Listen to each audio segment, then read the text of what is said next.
Hello, race fans. Welcome to another episode of Short Track Guys Podcast, brought to you by ShortTrackExclusives.com.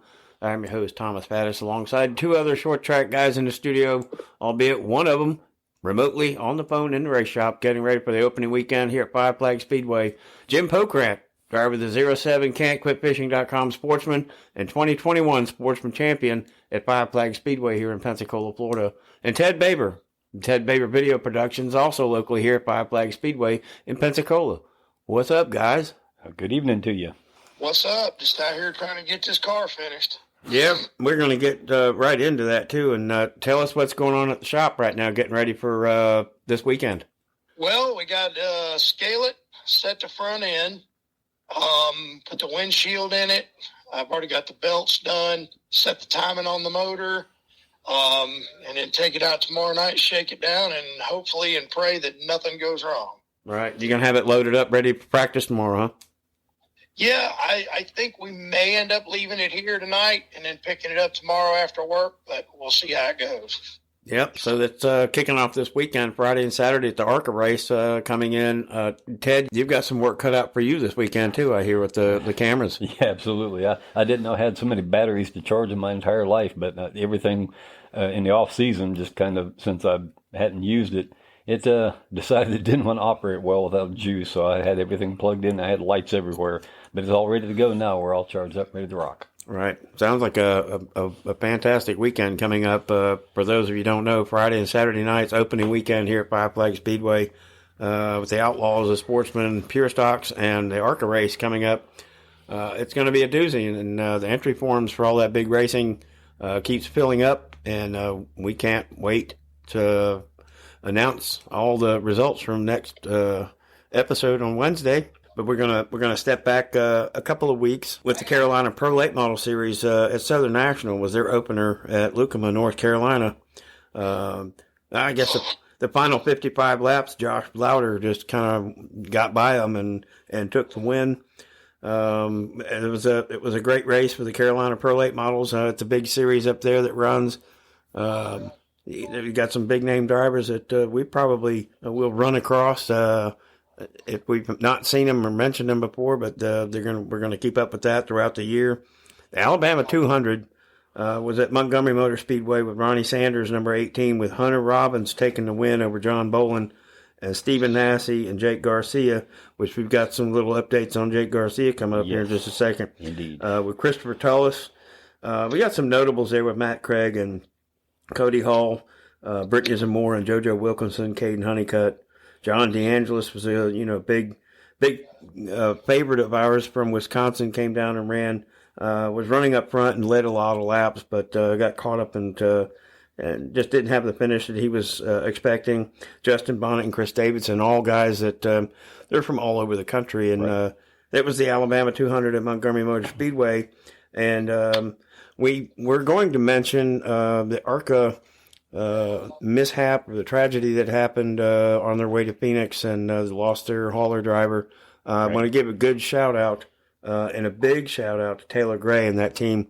David Gilliland Racing ended up winning that ARCA race at Phoenix, and man, congrats and hats off to all you guys. They needed that boost after what had taken place with their hauler. They really needed a little bit of something to happen, some good news on the weekend to make that whole situation better. Yeah, absolutely. Oh, yeah, definitely. That DGR Crosley, man, we were thinking about him. That was a sad situation, but to go out there and win the race, it doesn't heal you completely, but it sure does help make things feel better.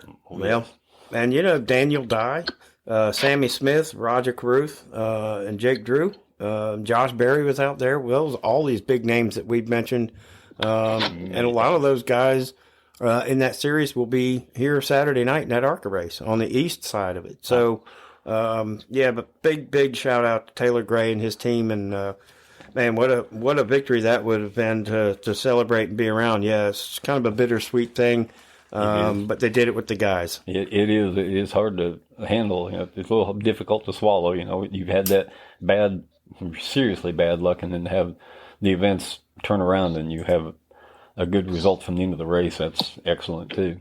Well, we got this past week. That was 2 weekends ago, and this past weekend we had a big late model show that Did we ever? Yeah, Ted has put together some news and some results on that the 250, and then the Baby Rattler was on Saturday night, Right. Or Saturday afternoon, I should say.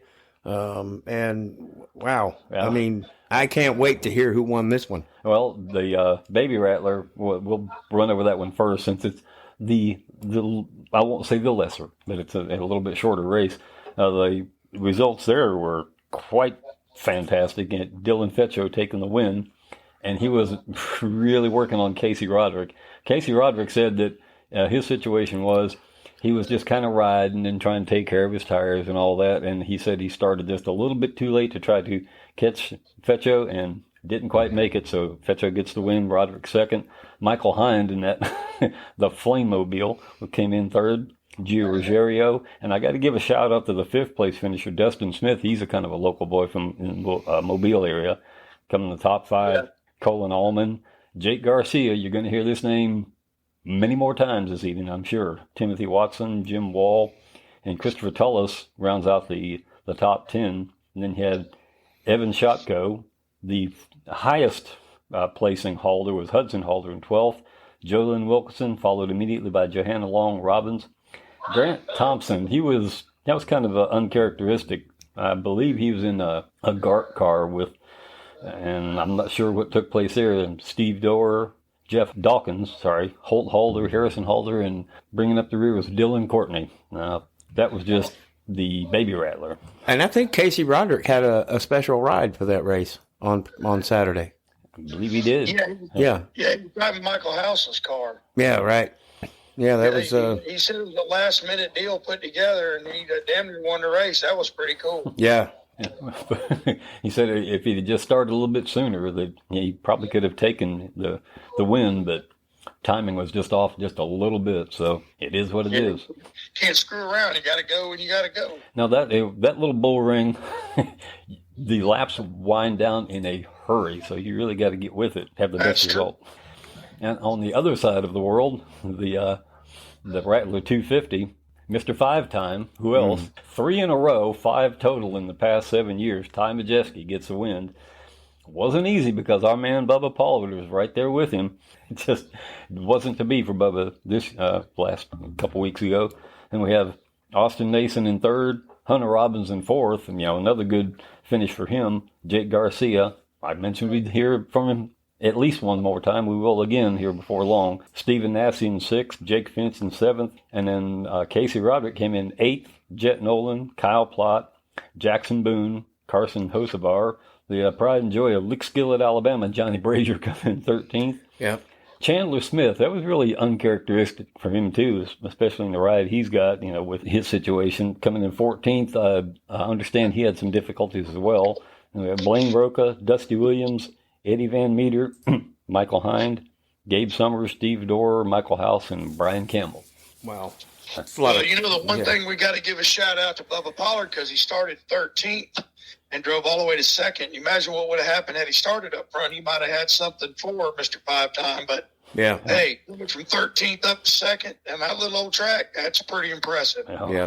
Yeah, he knows how to wheel himself around that track, that's for sure. But Ty Majeski owns that rattlesnake deal now, I'm telling you. Right now. He might not like snakes, and I don't know too many people like rattlers, but he didn't mind 3 or 4 of them being around him, putting that Mr. 5 up there in the pictures. He needs to make him some boots now. Yeah. And at the end of that race also, Bubba Pollard took the Southern Super Series points lead, so there's another thing. Our boy said he's running for that championship, so now he's the points leader. Yeah. Looking good for him, too. Yeah, that's a pretty good start for him, so we're obviously going to keep up with him. He's part of our family now. The extended family. Got to get him in that SRX ride, though. We got to cheer him on that double header. Oh, yeah. Yeah, wouldn't that be awesome? That'd be fun to watch. Yeah. So what's up with this Jake Garcia debut? What's going on here, Ted? Well, he's got a truck ride coming up here before too long. I can't recall who it's with right at the moment. We'll figure that out.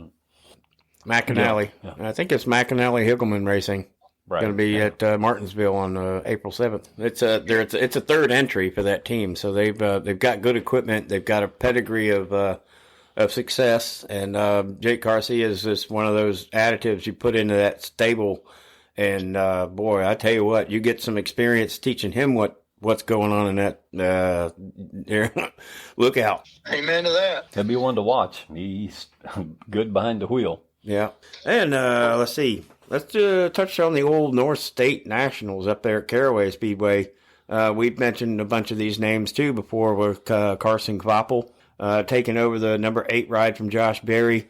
We all know that Josh Berry from the 8 car in the Junior Motorsports stable has taken on the full ride at the Xfinity Series. But Carson Kvapel took home $30,000 in the old North State Nationals at Caraway with Caden Honeycutt and Jared Fryer, Jason York, and Corey Heim. And those are not names you just kind of turn your head with. Deke McCaskill, Peyton Sellers, and Bobby McCarty all in that field too. So to get up front and win all that money, like Ty Majeski with the Rattler, I think they walked off with almost $18,000 for lap leaders awards and all this kind of. Carson Kvapel getting in the ride with the number 8 car Junior Motorsports and the Cars Tour.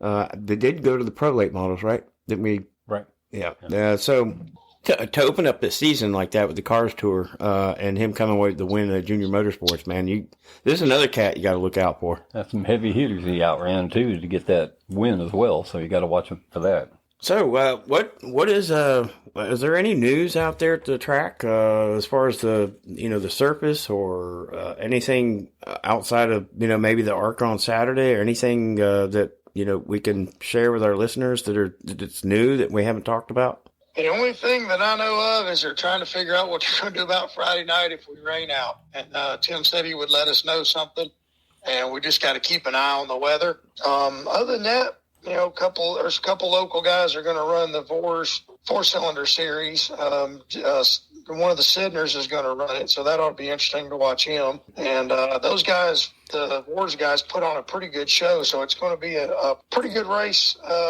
ARCA may or may not be, but that Vors race will be a good one. It'd be worth the price of admission. Yeah, Any word on how many cars they expect? They're expecting 20, I think I heard. 20. Possibly more. Right. And this is a national touring series too, or maybe on our East Coast touring series. They tour all over the Southeast. So it's a big event in its own right. Oh yeah, definitely. It's going to be a good show, and I hope Friday night we get it in because it's going to be a good show for all the local cars. Oh. Get this old Frankenstein-looking monster of mine out there and play. Yeah. When you say Frankenstein, what exactly does it look like right now? The doors are from the old body, the hood's from the old body, the roof's from the old body, and it's got new fenders and quarter panels. But the problem is I didn't know how wide they were going to be with the tires, so the tires stick out a little bit. But that's all right. It'll get us through these next couple of races, and then we're going to get a new hood. Yeah. And I told the boys, I'm moving over to Ben Cranford's shop here in the next couple of months. And I said, we get this hood off this car, we're going to hang it as high in the shop or from the ceiling or somewhere where we can't get to it. So we won't use it again. This poor old hood's seen a lot of wrecks, a lot of accidents.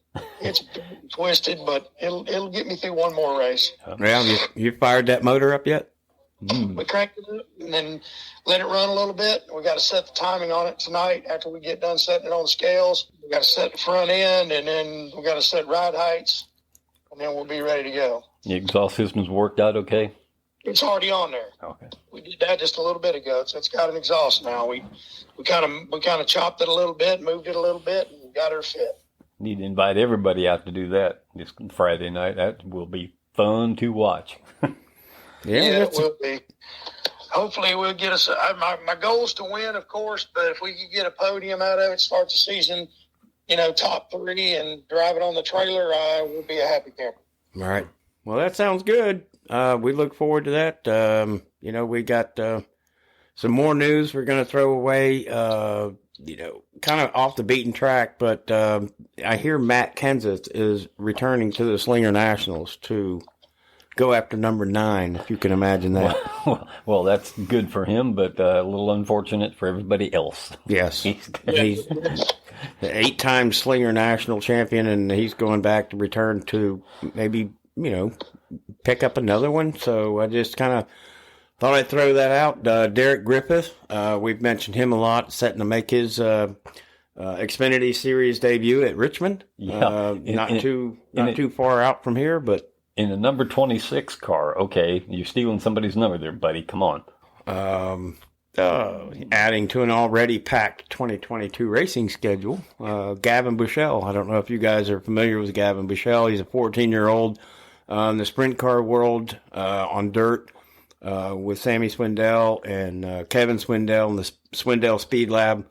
Has entered a 7 super late model event scheduled with BJ McLeod Motorsports and Travis Braden. So that's also something that's exciting to look for these drivers that have learned really how to wheel, in a circle. And now it's a little different, but I think once you learn, on the dirt and how to get the car sideways right. and get it freed up a little bit, then when it comes to pavement, it seems to come natural, especially if you're that young. Yeah, I mean, that it's a definite benefit, because if you can drive one loose, and a lot of times they get in that situation when you're even on paved track, it gets hot, slick, and the car starts moving around a lot. If you're already exposed to that and you're used to it, it's a little bit easier to get it back under control. Yeah. I know some guy named Steve who came from, we won't mention any other names, but he was definitely good at he came from the dirt track, and he was very used to having a car that was loose, and he came out and he was a consistent winner out of 5 flags in the sportsman class. I think Jim might know who I'm talking about. I think so. He kicked their ass on a regular basis, that's for sure.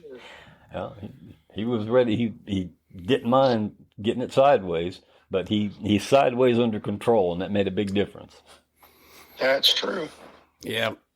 Well, this is really a special week because we have opening night Friday and Saturday night at Five Flag Speedway here in Pensacola, Florida. The off-season is officially come to a close with opening night coming this weekend with all the local divisions, Outlaw, Sportsman, Pure Stocks. We'll all hit the track this weekend with the ARCA Series, ARCA Menards East Series event. We're going to cut it short. I know Jim's got to get back to work, getting that thing buttoned up and get ready for this weekend. Jim, thanks for taking your time out in the shop to be with us. Ted, it's always a pleasure. Yeah, it's always a pleasure to get with you guys and talk short track racing. And I know it was a kind of a cram session, but got to let Jim go and get him worked up on that car and get him to the front. Get everything shaken down. That's what this weekend is going to be about, finding out what you need to work on between now and the end of the season. Yeah, I think, but we'll be okay. The only real difference in this car and the last one is the tires. So, I think I'm going to put the same numbers in it. I think we'll be pretty close, and we'll just drop the hammer and let her eat. Yep. You got a good baseline. Let's take it from there. Yeah. Well, good luck. Good luck this weekend, and we'll be pulling for you, and we'll probably see you there. But get after it. All right, gentlemen. Well, y'all have a good evening. Thanks for inviting me on again, and I will talk to y'all either at the racetrack or next Wednesday. That sounds good to me. And thanks, everybody, for listening. Ted, it's always a pleasure to have you guys over here on Wednesday, talk short track, and we just appreciate all the listeners and all the support because that is our motivation, and that's why we keep going. That's it. Let's go, Brandon. Let's go, Brandon. Let's go, Brandon. Good night, everybody.